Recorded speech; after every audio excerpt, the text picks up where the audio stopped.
vamos... Ouvimos a palavra do Senhor em Romanos 8, no domingo, né? O Senhor falou muito para a igreja, através do pastor Ricardo, a palavra abençoada. Quero continuar em Romanos, que Romanos é um livro que tem uma multiforme sabedoria implícita nele muito grande. Quando o apóstolo Paulo ditou essa carta para que fosse escrita, ele com certeza estava muito inspirado pelo Espírito. E nós temos muitos assuntos que são extremamente relevantes para os nossos dias, apesar de ter sido uma carta escrita mais de 2000 anos atrás, né? Eu vou ler do 1 ao 5, eu vou ler versículo a versículo, nós só vamos até o 5, tá? Eu vou ler, vou explicando. Romanos 5. Isso. Vou ler o primeiro versículo aqui e a gente vai acompanhando, tá? Romanos 5, versículo 1. Justificado, pois, mediante a fé, temos paz com Deus por meio do nosso Senhor Jesus Cristo. Essa primeira palavra que é colocada aqui, justificados, ela já abrange todo o sentido do livro de Romanos, a justificação pela fé.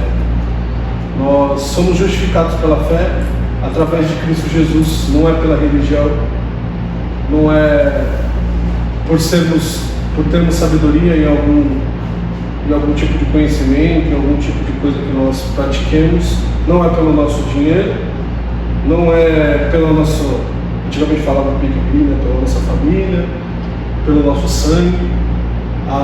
Aquilo que nós temos que vem de Deus é justificado por Ele. Nós não merecemos nada, não há nenhum tipo de mérito, não há nenhum tipo de valor em nós que não seja a partir de Deus. Se dependesse do homem, nós já teríamos sido afastados completamente do Senhor lá no princípio, desde a criação. Aliás, é algo interessante, né? Não é assunto de hoje, mas que desde o momento que nós fomos criados, nós já nos rebelamos contra Ele. Impressionante, né? Deus nos criou com uma multiforme exposição de coisas que nós poderíamos fazer e viver, e nós escolhemos justamente aquilo que Ele falou não. Ele falou: vocês podem fazer qualquer coisa aqui, o jardim é de vocês, põe nome nos animais, passeia com os leões, vai se banhar no rio, sobe a montanha, desce a montanha correndo, não vai ter morte, não vai ter nada, só não come no fruto daquela árvore, só isso. E como nós somos muito bonzinhos, nós vamos lá e fazemos justamente aquilo que não era para fazer, assim como uma criança, né? É só a gente falar que não é para fazer que a criança vai lá e faz. É impressionante isso. Isso faz parte do nosso caráter pecaminoso. E por causa disso nós já estamos condenados se não fosse essa justificação. Essa primeira palavra aqui do livro de Romanos. Nós somos justificados por Deus. É Ele que toma no nosso lugar aquilo que nós deveríamos receber. E Ele nos dá aquilo que nós não merecemos, que é a salvação. Só que tem algumas questões importantes que fazem parte desse molde de justificação que nós devemos alcançar para que isso tudo se complete nas nossas vidas. Não é, amados, um sim, salabim, né? Ou um abracadabra, ou no nosso meio, como muitas vezes a gente vê, infelizmente, uma imposição de mãos, eis que te digo, receba a minha palavra. Não é assim. Não é assim. Há todo um processo de caráter a ser moldado nas nossas vidas. Não é... Senão seria muito fácil, né? Você vê que essas igrejas que pregam esse tipo de coisa, elas são sempre muito cheias, porque é muito fácil. Você deixa uma oferta grande, ou você compra uma ruga, né? Ou você joga um óleo na cabeça ali e está tudo resolvido. Não é assim. E aí o texto continua: justificado, pois mediante a fé. E aí, todos nós temos uma porção de fé, alguns maiores, outros menores. O problema não é exatamente a porção, o tamanho da nossa fé. Isso é importante, mas eu vejo que o mais complicado é aonde nós depositamos a nossa fé. Porque fé todo mundo tem, não adianta você falar que não tem, eu não acredito em Deus, eu também tenho fé. Deixa não cair o salário no mês lá para ver se não começa a reclamar do salário, porque a fé dele estava no salário. Tem gente que tem fé numa vela que está acesa, quando aquela vela apaga, ela fica desesperada, tem que ter a vela acesa lá o tempo todo. Todo mundo tem fé, mas aonde eu tenho depositado a minha fé? O texto está falando que eu sou justificado mediante a essa fé que nós precisamos ter em Deus. Isso é uma reflexão muito importante para nós. Onde eu tenho depositado a minha fé? Onde é que eu tenho caminhado? No meu coração, principalmente. Temos paz com Deus. Então, mediante essa fé que eu alcanço em Deus, eu também alcanço a paz. E alcançar a paz não é uma matéria fácil. Não é só estudar. Você vai fazer uma prova, passar no curso, você estuda, você passa. Não é bem assim, né? Você adquirir essa paz, você precisa do Espírito Santo agindo. E ter essa paz é só aquele que tem Cristo no seu coração verdadeiramente é que vive essa paz.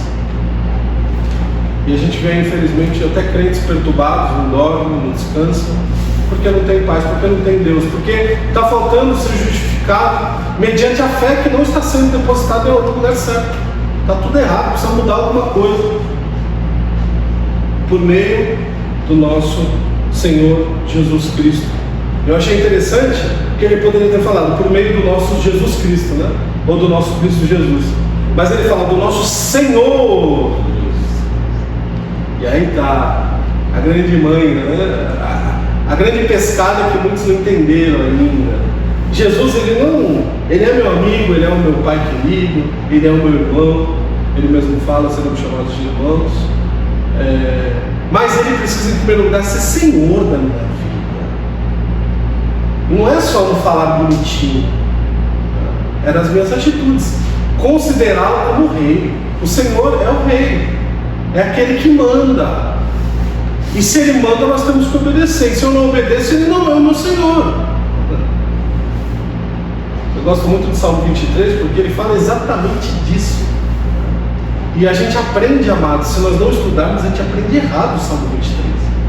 E a gente fica recitando ele como se ele fosse uma mantra. Vamos falar todo mundo junto? O Senhor é o meu pastor e nada me faltará. Aí fica repetindo isso, repete. Como se isso fosse trazer algum benefício para alguém. Mas o Salmo, ele está dizendo que nada me faltará se o Senhor for o meu pastor.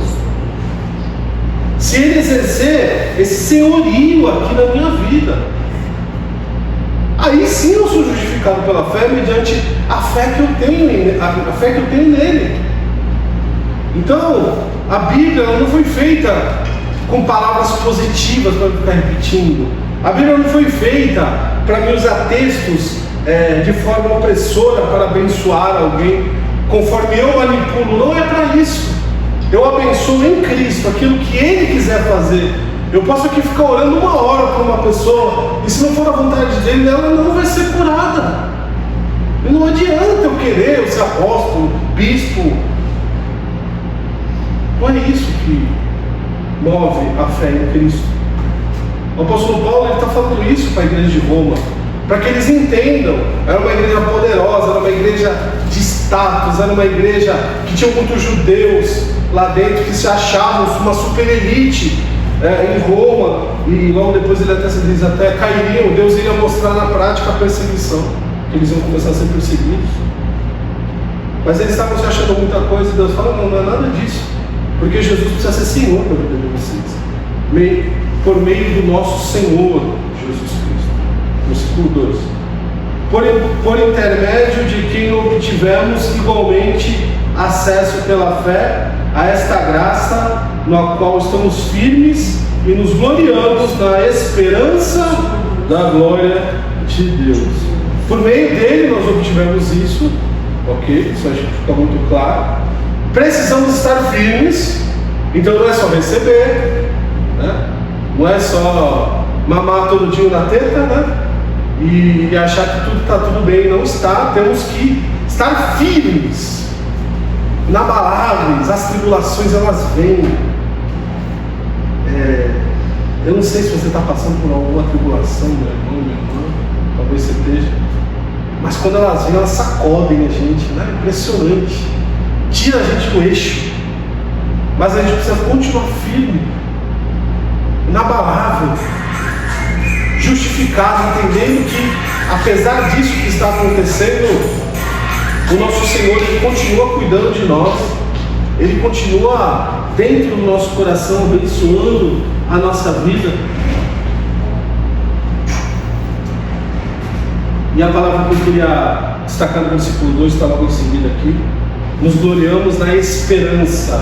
Da mesma forma que eu perguntei onde nós temos depositado a nossa fé, eu também pergunto onde nós temos depositado a nossa esperança. Porque a fé, a esperança e o amor são pilares do Evangelho. O apóstolo Paulo já nos ensinou muito bem no capítulo 13 de Corinto. Então o que nos resta é a fé, a esperança e o amor. São pilares. São coisas que têm que estar sempre em alta. Epístola do apóstolo Paulo aos Romanos.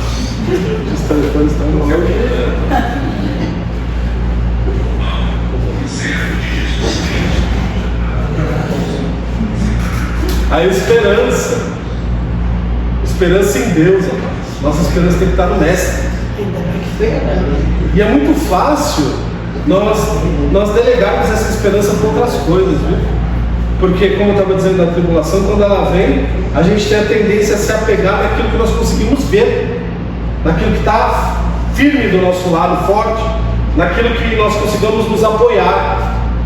A fé, ela fraqueja nessa hora. E a gente precisa olhar para o Senhor, viver para o Senhor, crer que mesmo diante desse momento tão tribuloso, tão difícil, Ele vai nos abençoar, Ele vai cuidar. A nossa esperança tem que estar nele. A gente não pode abrir mão disso, a gente não pode achar que não vai acontecer ou que vai demorar demais. Vai acontecer, e vai acontecer conforme a vontade dele, no tempo dele, do jeito que Ele quiser. Então nos gloriarmos na esperança da glória de Deus. 3. E não somente isso, mas também nos gloriamos nas próprias tribulações. Aqui começa a ficar complicado de entender, né?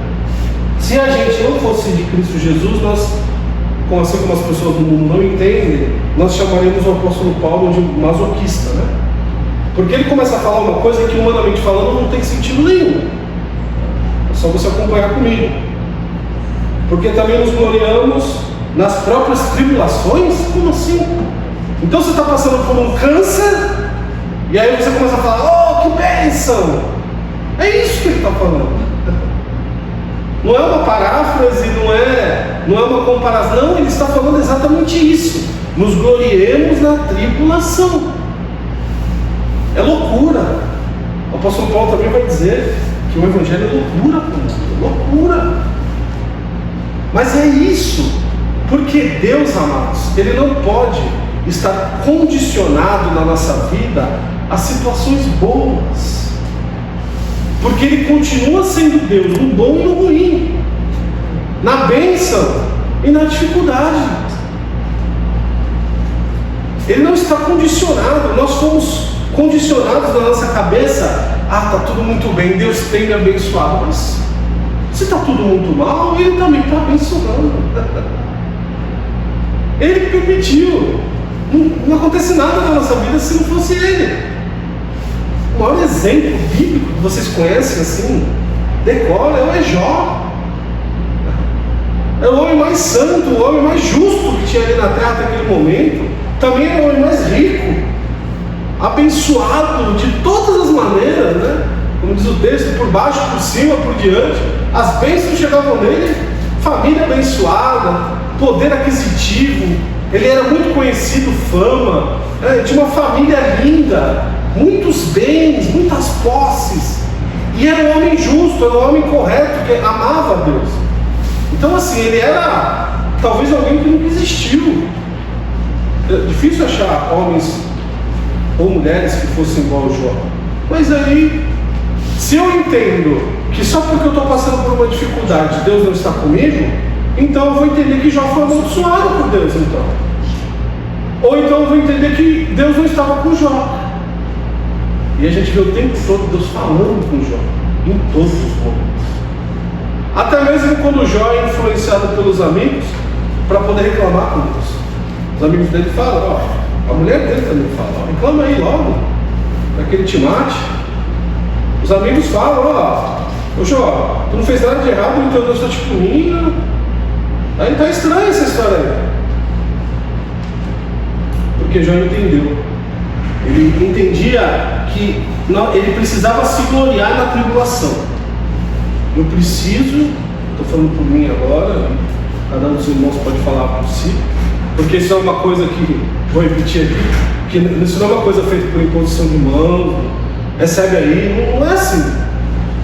Eu preciso declarar isso na minha vida: Senhor, obrigado pela tribulação, obrigado pelos momentos difíceis. Não precisa também mentir para Deus, né? Não precisa ser debochar, né? Como se estivesse tudo bem. Não está tudo bem, ninguém gosta de passar por tribulação, ninguém gosta de sofrer dor, ninguém gosta. Fala, Senhor, está difícil, né? Tá duro, hein? Não estou entendendo nada, mas não gosto de ser de nome. Deus é um Deus que gosta de sinceridade. Às vezes nosso perfil muito certinho não é aquilo que Deus quer, não. Ele quer que a gente seja sincero de coração com Ele. Se você ver a vida de Jacó, nem sempre Jacó fez tudo aquilo que o homem correto de Deus deveria fazer, mas ele sempre foi muito sincero com Deus, né? Deus olhou o coração dele. Tribulação produz, a partir do momento que eu entendo que a tribulação também vem do Senhor, eu entendo que ela pode produzir no meu coração a perseverança. Eu estou lendo a minha tradução aqui, amados, que para mim essa tradução que eu estou lendo é a melhor, mas a sua pode estar um pouquinho diferente, você vai encaixando aí, tá? Tem muitas traduções para esse texto. Então, a tribulação, você entendendo que ela vem de Deus e que Deus está com você, ela vai produzir uma perseverança no seu coração. E perseverança é uma coisa que hoje, se fosse vender, valeria muito dinheiro, hein? Porque ninguém tem paciência, perseverança com nada. A pessoa está passando por um momento, ela já larga, não quero mais, quero isso para lá, chega disso, vou abrir mão disso. Então a perseverança é algo que realmente precisa ser trabalhado nos nossos corações, e só vai ser trabalhado em nossos corações se nós entendermos que a dificuldade precisamos passar em Deus, com Ele, entendendo que Ele está conosco sempre, e aí eu vou perseverar. E quando eu persevero, no versículo 4, vai produzir em mim o que? Experiência. Eu vou ser uma pessoa experiente, experimentada. Não é só com a idade que você vai ter experiência também, mas você pode ser um jovem experimentado na palavra de Deus, nos conselhos do Senhor, entendendo as situações. Uma pessoa experiente, queridos, ela não reclama, ela não murmura, ela não fica jogando por alto as palavras só porque ela está passando por um momento no qual ela não está gostando. Ela entende. Ah, sim, Deus sabe. Está comigo aqui, vamos lá, vamos caminhar. Experiência, e a experiência ela tem muitas virtudes. Passar pela tribulação e perseverar, ela produz mais virtudes para nós, são benéficas para nós, para a nossa vida. Agora a experiência, ela me dá atributos para me compartilhar com as pessoas aquilo que eu já vivi, para me mostrar, falar, ó querido, esse caminho eu já passei, não faz isso. A gente chegar para o nosso filho com aquela autoridade que só o pai e a mãe tem, e falar, filho, não faça isso, não vai dar essa cabeçada. Ele vai dar a cabeçada, mas você fala, não fala. Porque aí lá na frente ele vai falar, poxa mãe, bem que você me falou, pai, se eu tivesse te ouvido. Eu não tive um pai para me dar esse tipo de conselho. Minha mãe, ela sempre trabalhou muito, não tinha tempo, coitada. E eu aprendi muita coisa dando cabeçada na vida, muita coisa. Queria eu ter tido assim, um pai mais presente, uma mãe que pudesse ter mais tempo. Mas eu vejo às vezes que nós, mesmo ouvindo, não fazemos. Mas a experiência nos dá esse atributo de passar. Aliás, quando a gente vai dar um conselho no qual nós já passamos, ele parece que tem vida o conselho, né? Eu entendo o que você está passando, eu já passei por isso. Você parece que sente que a pessoa está sentindo ali, né? Isso é uma bênção. É uma bênção você ser experimentado, é uma bênção você poder aconselhar. Uma vez eu fui dar uma palestra para casais em um certo lugar, e me perguntaram, algum membro da igreja deles, depois que, foi depois que eu terminei, Parece que mas o senhor é muito novo para dar palestra para casais. Eu sou realmente talvez um pouco novo aos seus olhos, eu comecei o ministério tão cedo, mas as palavras que eu disse não são minhas, é a palavra de Deus. E o que me falta de experiência de vida para casais, Deus complementa na sua palavra, como Ele pode usar qualquer pessoa. E aí foi interessante que, passando-se um tempo, o filho dessa pessoa me procurou por um aconselhamento. E aí nós tivemos um tempo bom de aconselhamento, e depois a mãe dessa pessoa me procurou e falou: poxa, minha filha falou que me aconselhou com você, falou que foi uma bênção, né? E aquela vez eu te ouvi, eu falei: não, tá tudo bom. É assim mesmo, a vida é assim, a gente se prova a cada dia. A experiência. De você passar, de você viver, de você sentir aquele momento. E por último, a experiência, no 4 ainda, traz esperança.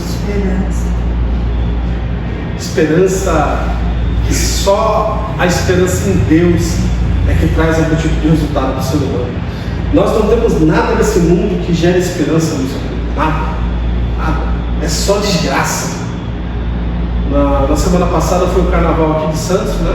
Da desfile ali. Aquela desgraceira. E essa semana, fim de semana agora, vai ser lá o São Paulo. Então eu estava vindo para a igreja da escola bíblica. Está passando aí eu estava vindo para a igreja na escola bíblica e eu estava vendo, vocês devem ter visto, né? Vocês que vieram na escola bíblica, vendo um monte de pessoas voltando do carnaval para suas casas, todos arrumados, descambados, tudo bêbado, né? Aí, ao mesmo tempo que eu olhei para as pessoas e eu pensei nisso, essas pessoas, elas estão sem esperança, porque tudo que elas tinham, elas depositaram na noite, passaram na madrugada na bebida, no sexo, na droga, e aí vão para casa cambaleando, os que conseguem chegar, os que não vão cair pelo caminho. E aí, da mesma forma também eu agradeci, falei: Senhor, obrigado porque o Senhor me livrou disso. Eu poderia estar nesse meio aí hoje, mas o Senhor me livrou e livrou a minha família, os meus filhos de verem isso na minha casa, graças a Deus. Porque nós entendemos a verdadeira esperança, meus irmãos. A esperança desse povo está no álcool, está no samba, está lá no desfile. Agora, quem tem celular aí, mexe com mídia, sabe? Recebe toda hora aí, é o youtuber que vai desfilar aqui, é não sei do que dali, é aquela porcariada toda. E você olha para aquilo e fala: mas não tem sentido nenhum isso. Não tem nada de bom. É só desgraça, briga, pornografia, bebida. Nem falar assim: o carnaval traz lucro, não traz nada para a cidade de bom. Não gera lucro, não gera renda, só gasta o nosso dinheiro. E o povo continua gostando e sambando e está tudo bem. E depois reclama que o país é uma desgraça. Ora, você entrega durante 4 dias o mundo a Satanás e quer o resto do ano abençoado. Não vai ser, né? Vai ser. Quem já participou do carnaval sabe como é que é a noite. Que bom que algum de vocês de repente não passaram. Porque quem passou sabe. É Satanás puro, assim. Misericórdia. É das piores coisas que você pode ver na humanidade, é a degradação humana, é o que acontecia em Roma, aquelas festas romanas, era homem com homem, mulher com mulher, bebida, tudo daquele jeito a noite toda durante 4, 5 dias. Tem gente que vira direto, vai direto. Por isso que na quarta-feira o povo entra depois do almoço, porque se fosse de manhã não ia ninguém no trabalho. Por que perder a esperança em Deus? A esperança está na bebida, a esperança está na droga, a esperança está no dinheiro, na fama, né? Como esses youtubers famosos aí. Porque eles não bebem, né? Eles não fazem aquilo que o povo faz. Mas a esperança deles também está errada, né? No dinheiro, na fama, na exposição. E aí eles incentivam os outros a fazer coisas ruins também e acaba todo mundo se afundando. Então, a experiência, ela traz a esperança. E aí, finalizando o versículo 5, a esperança não confunde, não é confusa. Como você bebe, você cai, você vomita, você usa droga, você fica viciado, você tem uma vida promíscua sexualmente, você pega doença, você tem filho fora da hora. A esperança em Deus ela não é confusa, ela é clara, ela é abençoada, ela é viva, né? Porque o amor de Deus é derramado em nossos corações por quem? Pelo sambista? Pela Sapucaí? Não, pelo Espírito Santo, pelo próprio Deus. A igreja é abençoada por Deus, a igreja ela é cuidada pelo Espírito Santo de Deus. E esse Espírito que ele termina falando que nos foi outorgado. O Espírito Santo não é uma possibilidade de acontecer. Ele vai acontecer com o coração que crê. Se você crê em Cristo, você recebe o Espírito na hora. As coisas desse mundo, você vai ter ou não, você vai participar ou não vai participar. As coisas de Deus, elas acontecem. Se você crê, você tem o Espírito Santo. Foi outorgado por Deus, eu garanto. Ele falou assim: eu vou, mas eu deixo um penhor no meu lugar. Eu vou, mas vocês não ficam sozinhos. Porque os discípulos estavam apavorados. Ele começou a falar que ia ser crucificado, que depois de 3 dias ele ia morrer, depois de 3 dias ia ressuscitar. E os discípulos começaram a ficar apavorados. Ele falou: calma. Eu vou, mas o Espírito fica. E vocês vão ficar guardados até eu voltar. E pelas evidências, para a gente poder encerrar, e pelas evidências de tudo isso que está acontecendo, guerras, rumores de guerras, promiscuidade, as soltas, para quem gosta de esporte e acompanhou o Super Bowl como se fosse um futebol lá dos Estados Unidos, né? Futebol americano, é o grande dia da final do futebol dos americanos, né? Não sei se você acompanha na mídia, eles fazem uma grande festa nesse dia. E essa apresentação é muito famosa. Grandes artistas no decorrer dos anos participaram. Michael Jackson, Madonna. É sempre muito famoso esse dia do Super Bowl, que é a grande final. E esse ano foi uma grande bacanalhada lá no meio do campo. Depois vocês assistam lá. Vai ver o povo dançando, se pegando, o cara cantando e falando um monte de bobeira. Isso aí. Até o presidente dos Estados Unidos falou: isso daí não nos representa. Isso daí não é o povo americano, isso é uma baderna. O evento que mais rende dinheiro no mundo. Um minuto de comercial no dia do Super Bowl é o minuto mais caro do mundo para você anunciar alguma coisa. Ou seja, o mundo inteiro estava olhando aqui. E eles lá, bebendo, pagando, na apresentação. Até o presidente falou: nós não nos representamos. É isso aí que o mundo oferece, a esperança do mundo é isso. Mas graças a Deus que a nossa esperança é Jesus Cristo, né? E nós temos a Ele para nos agarrar, para viver, para glorificar o nome dEle e olhar para o nosso coração que é falho, pecador. A gente se anima, a gente fica triste muitas vezes, mas a gente se apega em Deus, se agarra nele. Muitas vezes a gente se joga e pede misericórdia e Ele continua cuidando de nós, nos abençoando. Amém? Amém. Nos abençoe nossas vidas. Vamos encerrar então? Vamos ficar de pé?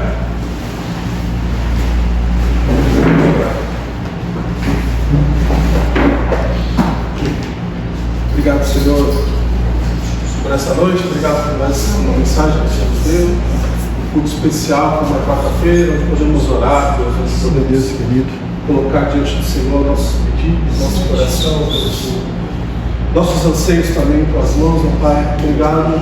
Obrigado por caminho dos cânticos aqui, hinos também, para louvar o teu nome, sim, querido Deus. Falando. Que nós possamos absorver tudo isso, Deus. Sim, Deus querido. E continuar depositando a esperança no Senhor, Pai. Sim, Pai amado. Entendendo que nós somos justificados pelo Senhor, sim, autorizados pelo Teu Espírito, Pai. E o que nos resta é ter a esperança de que o Senhor vai voltar. Sim, bom Deus. O Senhor vai nos buscar. Porque a salvação e a vida eterna já está garantida em Cristo Jesus. Sim, querido Deus. Senhor. Obrigado por isso. Leva cada um dos meus irmãos para suas casas. Uma noite abençoada, Deus. Muito obrigado, porque mesmo quando erramos, o Senhor nos perdoa. Que nós possamos descansar contigo, Deus. Que o nosso travesseiro seja os braços do Teu Espírito, e que a nossa cama seja a Tua presença em nossa vida. Sim, Deus amado. Muito obrigado porque nos leva em segurança para as nossas casas. Que a graça do nosso Senhor Jesus, o amor de Deus, nosso Pai, e as ricas e doces consolações bênçãos do teu Espírito sejam com a tua noiva, com a tua igreja, para todo sempre. Amém. Amém. Deus abençoe.